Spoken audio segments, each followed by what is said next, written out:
वक्रतुंड महाकाय सूर्यकोटि समप्रभ निर्विघ्नं कुर्मे देवो सर्वकार्येषु सर्वदा। ओम गं गणपतये नमः। राधे राधे। आइए सुनते हैं सावन मास संकष्टी चतुर्थी व्रत कथा। संकष्टी चतुर्थी का व्रत भगवान गणेश की कृपा पाने के लिए रखा जाता है।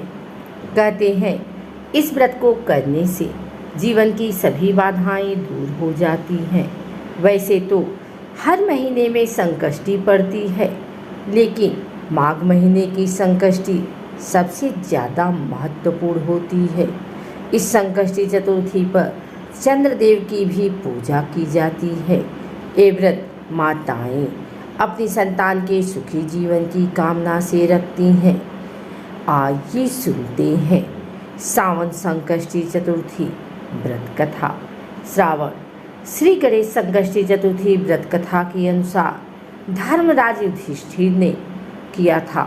जब धर्मराज राज्यच्युत होकर अपने भाइयों के साथ वन में चले गए थे, तब उन्होंने भगवान कृष्ण से अपने कष्टों को लेकर जो प्रश्न किया था, उस कथा को आप भी सुनिए। युधिष्ठिर भगवान कृष्ण से पूछते हैं कि हे पुरुषोत्तम, ऐसा कौन सा उपाय है जिससे हम वर्तमान संकटों से मुक्त हो सकें, हम लोगों को आगे किसी प्रकार का कष्ट न भोगना पड़े। कृपया ऐसा उपाय बताएं। अस्कत कुमार जी कहते हैं कि जब युधिष्ठिर विनम्र भाव से हाथ जोड़कर बार बार अपने कष्टों के समाधान का उपाय पूछने लगे, तो भगवान श्री कृष्ण ने कहा कि हे राजन, प्रत्येक कामनाओं को पूरा करने वाला एक महान गुप्त व्रत है।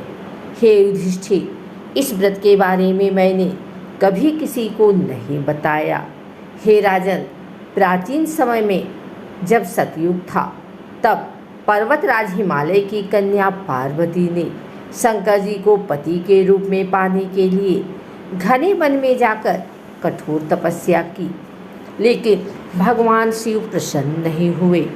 तब पार्वती जी ने गणेश जी का स्मरण किया।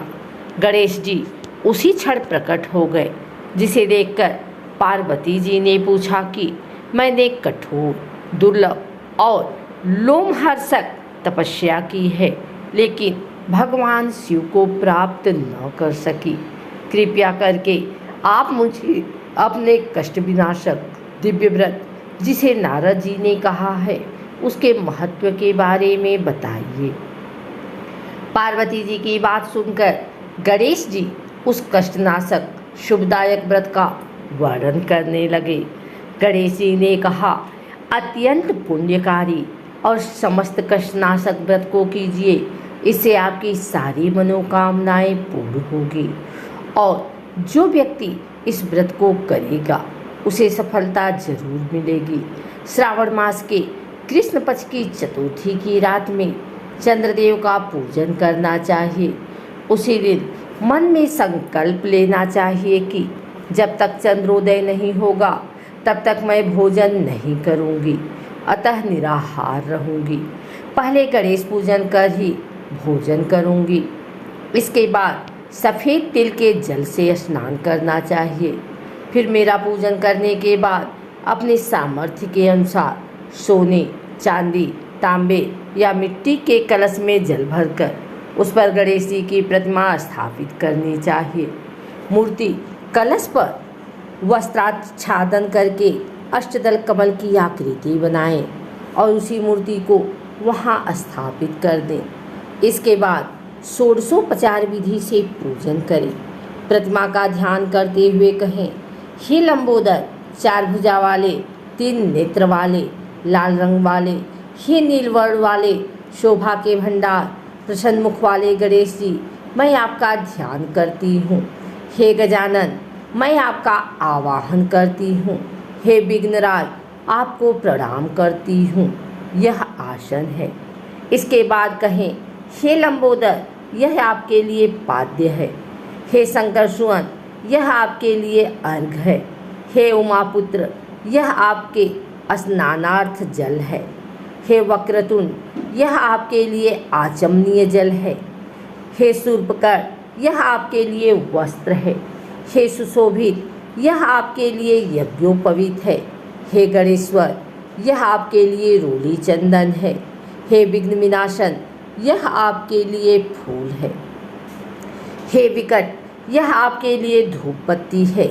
हे वामन यह आपके लिए दीपक है। हे सर्वदेव यह आपके लिए लड्डू का नैवेद्य है। हे देव यह आपके निमित्त फल है। हे विघ्नहर्ता यह आपके निमित्त मेरा प्रणाम है। प्रणाम करने के बाद क्षमा प्रार्थना करें।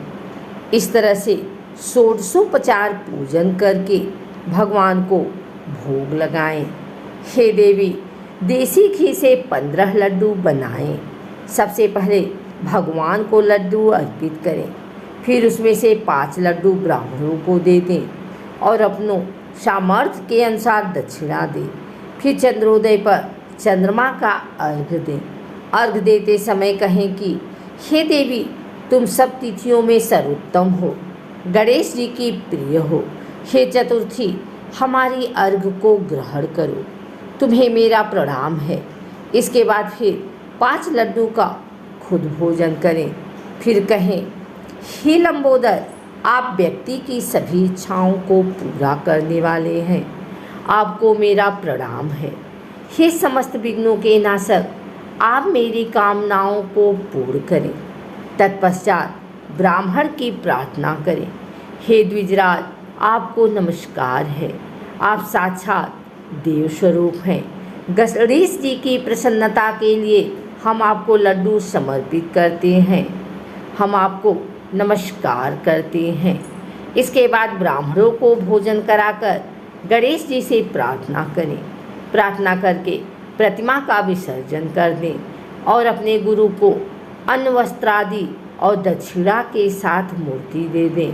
विसर्जन करते हुए कहें हे देवों में श्रेष्ठ गणेश जी आप अपने स्थान को प्रस्थान कीजिए और इस व्रत पूजन का फल दीजिए। हे सुमुखी इस तरह से गणेश चतुर्थी का व्रत करना चाहिए। ये व्रत जन्म भर या तो 21 वर्ष तक किया जा सकता है।